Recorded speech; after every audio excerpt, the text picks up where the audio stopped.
Hello and welcome to my presentation on aldolase involvement in glycolysis and gluconeogenesis. My name is Madison Coletti. I am a student at Grand Canyon University.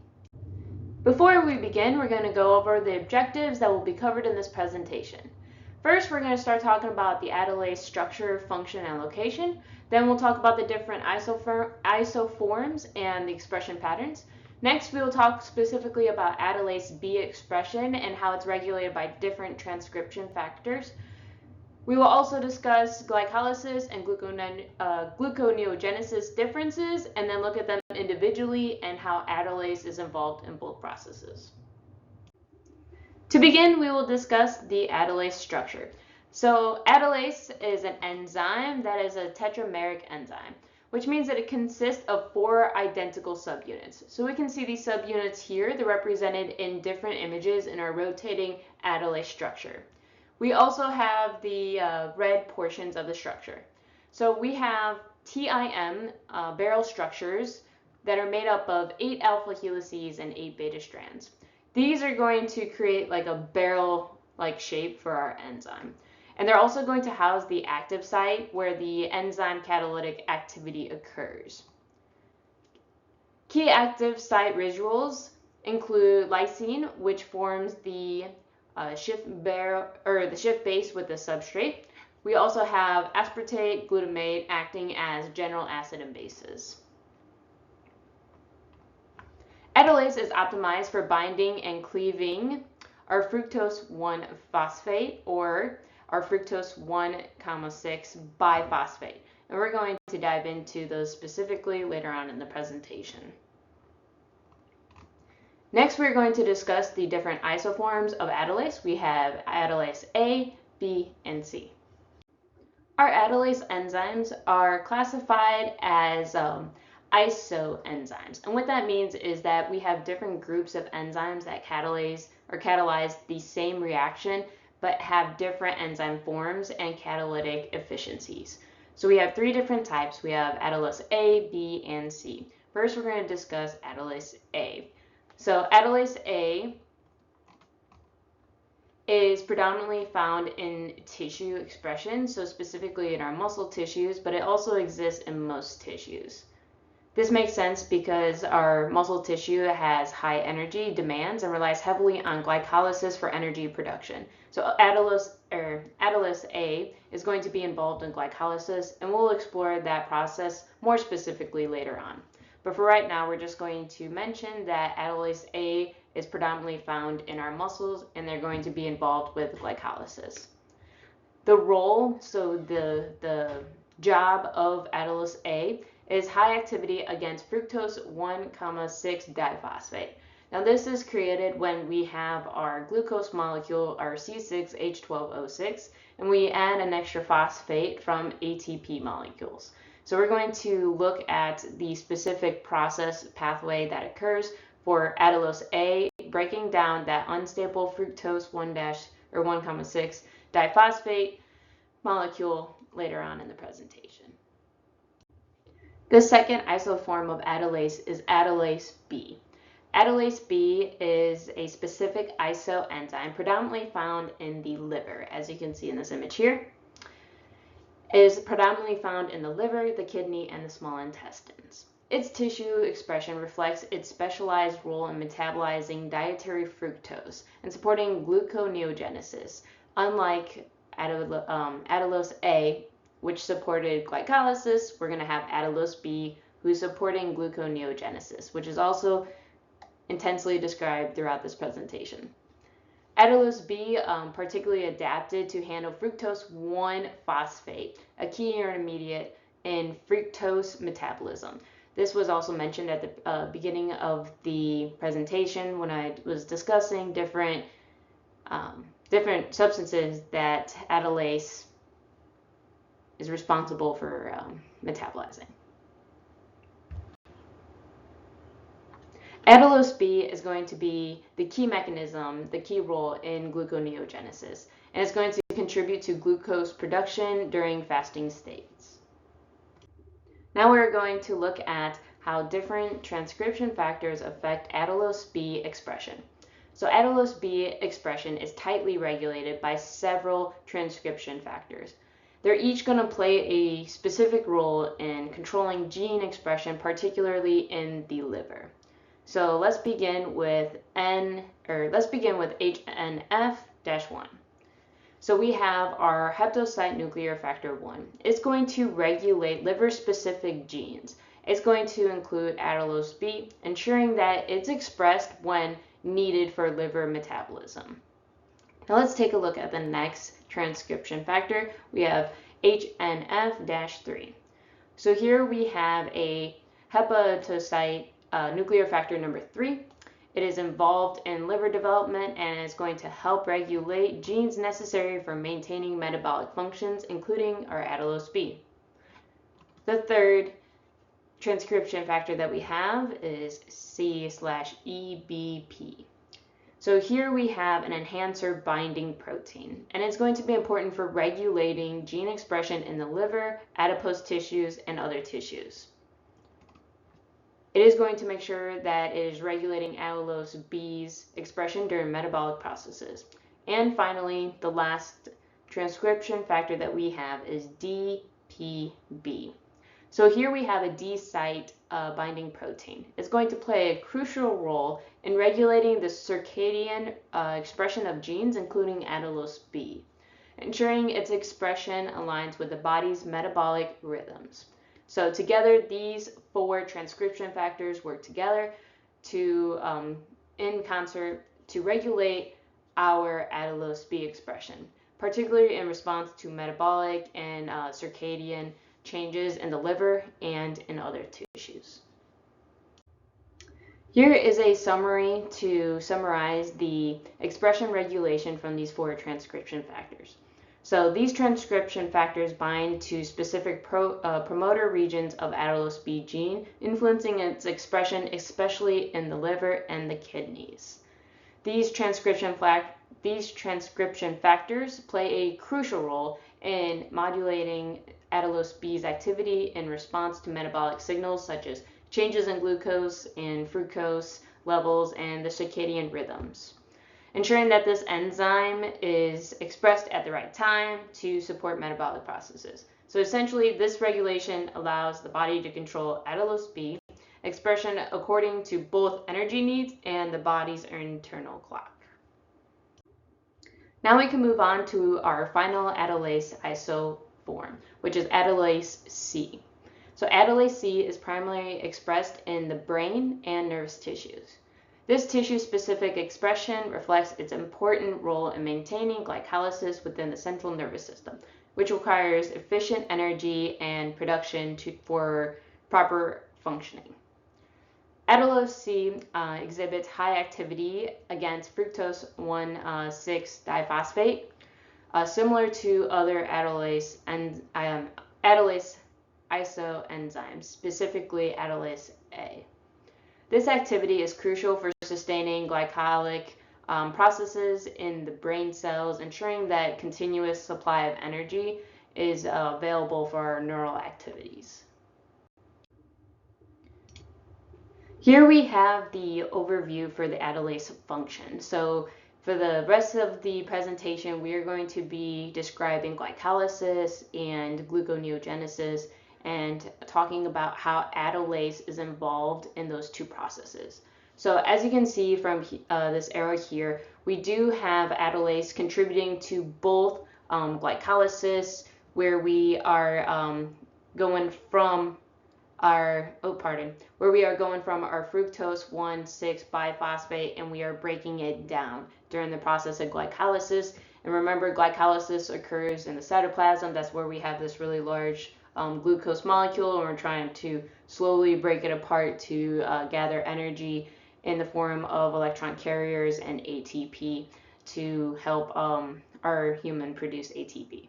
So here we have, this is the reaction for glycolysis, and Aldolase is involved in glycolysis. It's going to help us take this fructose 1,6-biphosphate and turn it into our G3P and our DHAP, or DF.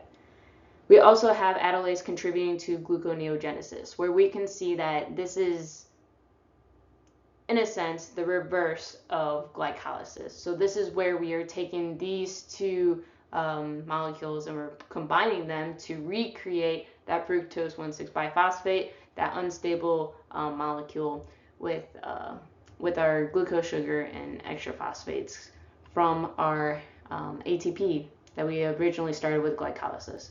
So we have glycolysis is breaking down this molecule using aldolase, and then we have gluconeogenesis that is building up a molecule using aldolase. I briefly mentioned the general differences between glycolysis and gluconeogenesis in the previous slide. However, I want to take the time and show this diagram here to really provide an example of the differences between these two processes. So these two processes, glycolysis and gluconeogenesis, are both essential metabolic pathways, but they're going to serve opposite functions. So glycolysis, we know from the word itself, glycolysis, is going to be the breakdown of glucose into two molecules of pyruvate at the very end of glycolysis, releasing energy in the form of ATP and NADH. This process is also going to occur in the cytoplasm of our cells. It could be the cytoplasm of plant or animal cells. This metabolic process is actually catabolic, and it means that it's going to take a big molecule and it's going to break it down into two smaller ones in this case. This is one of the primary ways that our body is going to generate ATP from glucose. So we know after glycolysis, if oxygen is present, then the pyruvate will enter the Krebs cycle, and then finally the electron transport chain or oxidative phosphorylation inside the mitochondria. And we know that the electron transport chain is going to produce a significant amount of ATP for our heart and our brain and our entire body. On the other hand, we have gluconeogenesis. So this is a process of synthesizing glucose from smaller molecules like pyruvate, lactate, or amino acids. And this happens when the liver and kidneys, this primarily happens in the liver and the kidneys. This is going to be an anabolic pathway. So unlike glycolysis, which is a catabolic pathway, gluconeogenesis is going to take these two small molecules and build them up into one large molecule. This is going to require input in the form of ATP and GTP. So unlike glycolysis, which produces ATP, gluconeogenesis is going to require ATP. Gluconeogenesis is crucial for maintaining blood glucose levels, and this will actually occur during like fasting, or if there's like prolonged exercise where glucose is needed in the body. Gluconeogenesis is going to step up instead of glycolysis. So overall, the differences between glycolysis and gluconeogenesis, we have glycolysis is taking a glucose molecule, breaking it down into a pyruvate, and is going to release energy or store energy in the form of ATP and NADH, and these will enter eventually oxidative phosphorylation if oxygen is present, producing a significant amount of ATP, whereas we have gluconeogenesis. This is actually going to require ATP energy to break our, to rebuild this big glucose molecule using two substances like pyruvate or lactate or amino acids. So that's going to require that energy. Okay, we're going to spend a little more time going over glycolysis and talk about how aldolase specifically is involved in glycolysis. So again, the location of glycolysis takes place in the cytoplasm of the cell. Our goal of glycolysis is to break down glucose into two molecules of pyruvate, producing ATP and NADH as energy intermediates. These ATP and NADH, we know that the NADH will go to oxidative phosphorylation to create a significant amount of ATP.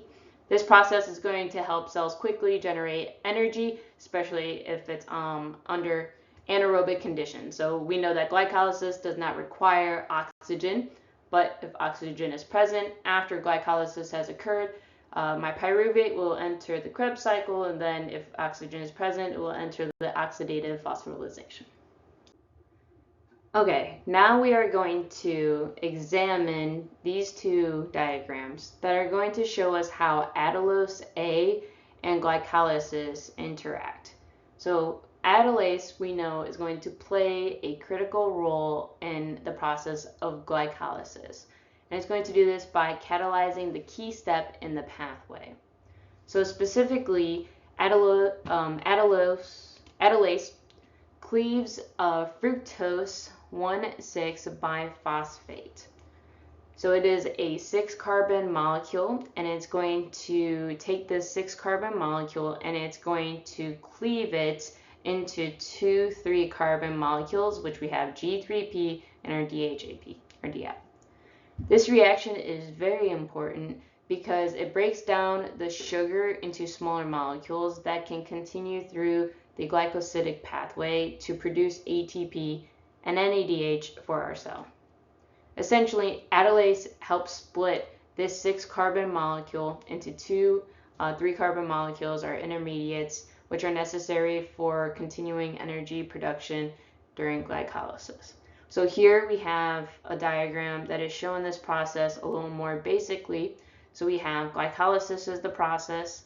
Here we just have the name of our molecule. We have the addition of Aldolase enzyme here to show that we have these two products, and then these two products are going to go through and finally contribute to making pyruvate, which can go into making lactate, or this over here is our aka Krebs cycle, or TCA is also known as the Krebs cycle. Over here we have the more organic chemistry depiction of the process. So we can see that we have Aldolase is an irreversible reaction, because it is going to contribute to glycolysis and gluconeogenesis. So here we can see where we are seeing this cleavage happening. So by this highlighted portion of the diagram here. So we can follow this all the way through. So up here I have glucose 6-phosphate. So this is my glucose molecule, and it has 1 phosphate on it. And then I have fructose right here with the 6-phosphate as well.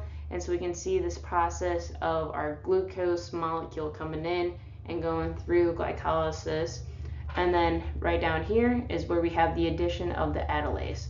So we can see how I took this fructose 1,6 biphosphate and I was able to cleave it using the Aldolase enzyme and create these two molecules right here as well.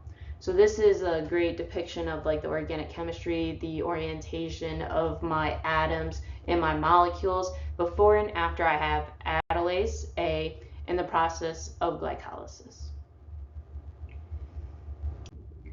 Next, we are going to discuss gluconeogenesis. So we're going to take a look at the definition and discuss what gluconeogenesis is, and then we're going to look at the Aldolase enzyme that is going to be involved in that process. So here we have the definition of gluconeogenesis is biosynthesis of glucose from a non-carbohydrate precursor like pyruvate, lactate, or glycerol. So this is an essential pathway, especially during periods of fasting, when glucose needs to be produced to maintain our blood sugar level. It is important to note that gluconeogenesis is not simply a reversal of glycolysis. It is similar to glycolysis, whereas glycolysis is going to break down glucose and gluconeogenesis build it. So in that sense, it sounds like it's the reverse, but it cannot directly reverse glycolysis because some steps in glycolysis are irreversible. So this means that certain enzymes and reactions specifically adapted to facilitate gluconeogenesis bypassing the irreversible steps of glycolysis. So here we have the process. We have glucose up at the top. So we are taking this pyruvate and we are going through different steps to recreate this glucose molecule. And this occurs when we don't have a carbohydrate precursor, and we're going to be using, we can use pyruvate, we can use lactate, glycerol, But this image here goes through and shows you that it is not simply glycolysis in reverse. We do have to take these extra steps shown in this diagram right here on this side in order to get to the glucose. Gluconeogenesis is mainly found in the liver. To a lesser extent, we see it in the kidney. So these tissues contain necessary enzymes to carry out the process of gluconeogenesis. The main function of gluconeogenesis is to produce glucose. After liver glycogen stores have been depleted, this typically will happen after 12 to 24 hours without dietary carbohydrates. So when the body needs to synthesize glucose to maintain the blood sugar level and supply energy to vital organs, gluconeogenesis is going to be activated. Additionally, we have glycerol that can also be we also have glycerol that could be used as a precursor in gluconeogenesis. It enters the pathway as our G3P, which helps synthesize our glucose. So here we have our gluconeogenesis as the formation of glucose from non-carbohydrate carbon sources. And this goes to show the stimuli that would initiate this process. So it could be fasting, a low-carb diet, intense exercise, or starvation. And next we have the precursors that we will be using in this process, such as amino acids, lactate, glycerol. Here we have a diagram to show where this process can occur, but majority of it is going to happen in our liver or our kidneys. The end goal for gluconeogenesis is to create glucose to replenish our blood sugar levels. Like glycolysis, Aldolase is going to be involved in the process of gluconeogenesis. So Aldolase is going to be an important role in gluconeogenesis because it's going to catalyze a reverse reaction similar to its role in glycolysis. So in glycolysis, we have Aldolase breaking down our fructose 1,6 biphosphate into our DHAP or DAP and our G3P to form connect to gluconeogenesis. We're going to see the reverse reaction that happen. So we're going to be combining our G3P and our DHAP together to create this fructose 1,6 biphosphate to help us get to that glucose molecule that we need to restore the blood glucose levels. So this is a critical step in gluconeogenesis as it helps move the pathway from a 3-carbon molecule back towards glucose production, which is a 6-carbon molecule. Unlike glycolysis, the reaction requires energy input to proceed, which drives the synthesis of glucose from smaller precursors. So here we have another diagram to show the molecules that we are trying to recreate with our Aldolase in gluconeogenesis. So essentially, Aldolase is important for gluconeogenesis and glycolysis. The big overview here is Aldolase is going to help glycolysis break apart that fructose 1,6 biphosphate or diphosphate. And in gluconeogenesis, that Aldolase is going to help us recreate the fructose 1,6 biphosphate to help us in the end goal get to glucose molecule. And to summarize the presentation, I have a few sentences to address the objectives mentioned at the beginning. So for our Aldolase, structure and function and location, Aldolase is a key enzyme, an isoenzyme in glycolysis. It's responsible for splitting our fructose 1,6 biphosphate into 2 3-carbon molecules. It is found in various tissues with isoforms specific to muscle, liver, and brain. Aldolase isoforms and expression patterns. We talked about the 3 different types. We have A, B, and C. They're each expressed in distinct tissues like the muscle, liver, and brain, and they have varying catalytic efficiencies. Aldolase B expression regulation is regulated by 4 transcription factors. They're going to control its activity in the liver and the kidney. particularly in response to metabolic and circadian signals. Glycolysis is the breakdown of glucose to produce ATP, while gluconeogenesis synthesizes glucose from non-carbohydrate precursors, essentially during fasting. Aldolase catalyzes a key step in glycolysis, splitting our fructose 1,6-biphosphate to produce energy-rich molecules. And aldolase in gluconeogenesis is going to help catalyze the reverse reaction, combining a 3-carbon molecule to form fructose 1,6-biphosphate, contributing to the glucose synthesis. And finally, I have my references available for you to view. Thank you so much for coming to learn about aldolase and its involvement in glycolysis and gluconeogenesis. Thanks. Have a great day.